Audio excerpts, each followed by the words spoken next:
Digital technology rules our lives, and the top 1% rules digital technology. They make us feel like we have choice, but in reality, we are getting milked for our attention and our hard-earned money only to make the rich richer. Digital minimalism is a movement to escape this cow race, but it isn't as simple as it sounds. I have tried many times to escape the hold of my smartphone, but I've come crawling back every single time. One phone to rule them all, one phone to find them, one phone to bring them all, and in the darkness, find them. In this video, I want to reflect on the 7 stages of digital minimalism that I had lived through, talk about the struggles at each stage, and what it took for me to finally advance from one stage to the next. I started off, like most of us, on stage 1, the consumer stage. The average consumer checks their phone 58 times a day and spends the equivalent of 70 days a year staring at this tiny little screen. He has over 1,500 unread emails,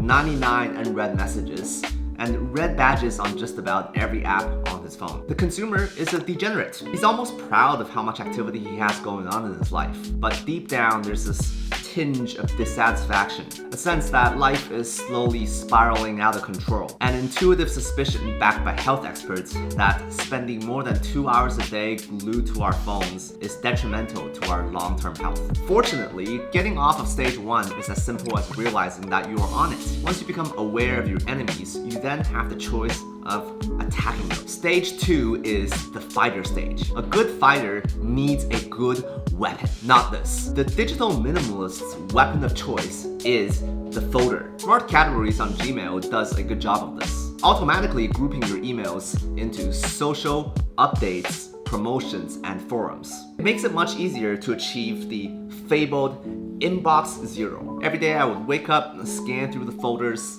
click on select all and mark as read, and move on with my day. Many of the emails in the updates folder are like, new reply to a comment on 8 frugal Chinese habits to save money. I appreciate the replies, but these emails are redundant, especially when I've already replied to the reply on a comment. If you're more privacy focused like I am, you can also set up your own custom filters on Proton Mail. To be honest, it's a bit of a pain in the peaches to maintain, but fighters need to learn how to endure pain, because no pain, no gain. You can do the same thing with your notifications, so group them together so they come in twice a day, once in the morning and once in the evening. So instead of bleeding out your attention throughout the day, you reserve 2 time blocks for the bloodletting. I was on the fighter stage for the better half of a decade. I am very proud of my superior organizational skills, but at some point you realize the enemies just don't stop coming. And perhaps there's a smarter way of using my time than the endless fighting. That's when I stepped on to the next stage. Stage 3, the purger. Instead of fighting the symptoms of digital chaos,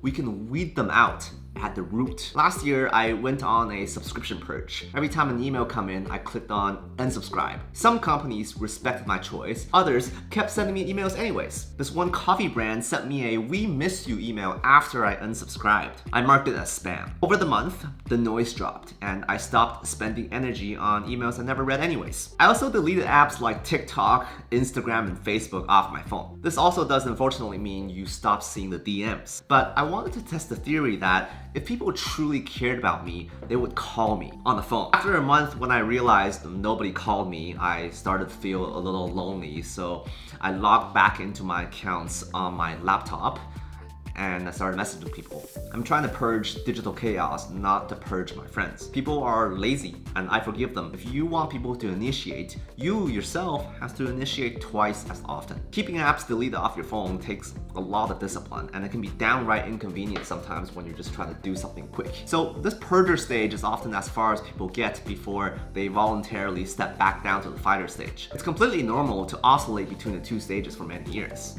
And that's exactly what the latter half of my past decade looked like. There are, however, some stubborn ones amongst us who refuse to be defeated.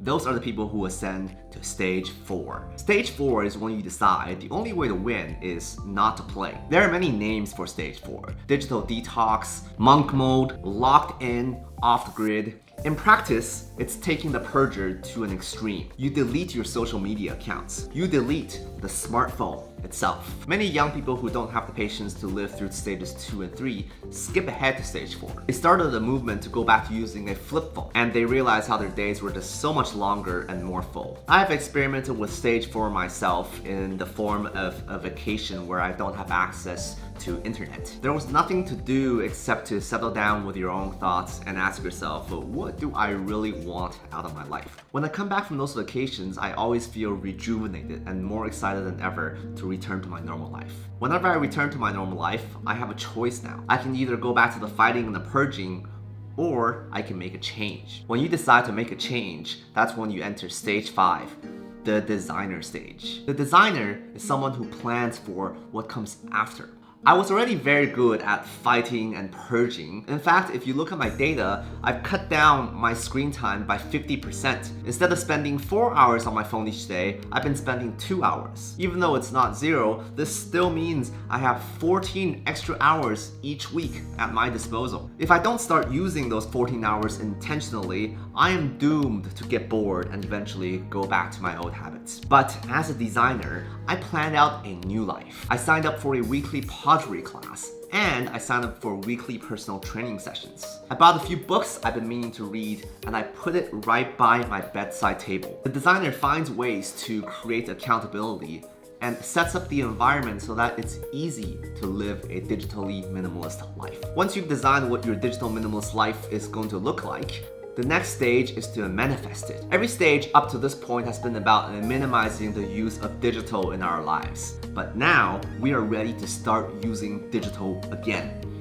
On our own terms this time. Because let's be honest, the internet is a very useful tool. I use the internet to share my ideas. I use the internet to identify the plants I have in my garden so I can know how to better take care of them. I use the internet to make money online. When you use the internet with the right intentions, you save time. And that time saved can channel back into doing more of what you want to do and not what the advertisers want you to do. On stage 6, you bring your designs to life by being the manifestor. The internet is a tool that you can use to speed you along. And whenever you notice the internet sucking you down a rabbit hole that you didn't intend to enter, you can purge that part of the internet. The manifestor is not shy about using skills from previous stages. And if shit hits the fan, he can always choose to shut it all down and go off the grid again to stage 4 to recuperate.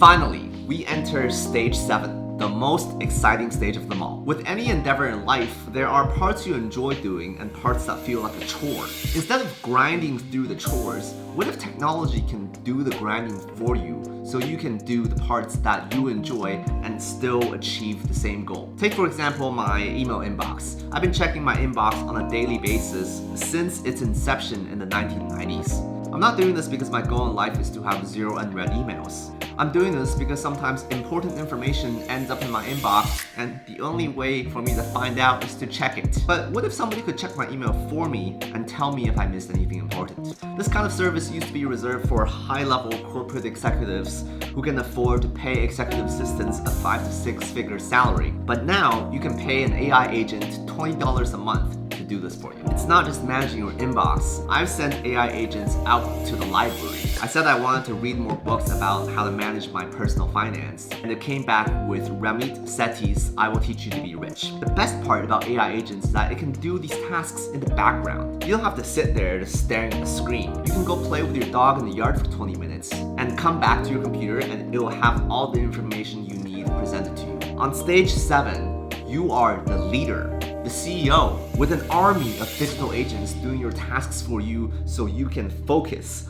on the vision. Most of us are walking back and forth between stages 1 and 3. A little overwhelmed, a little aware, trying to do our best to manage digital chaos. But managing is not thriving. We need to step above the clouds to stages 4 and 7 to take control back from our digital overlords and realize our full potential. Technology is invented to serve us and not to enslave us. We must figure out what we actually want so we can use technology to help us stay free. So, which stage are you on and what are you going to do next? Toshi says, we're gonna go eat some plants. That is the meaning of freedom.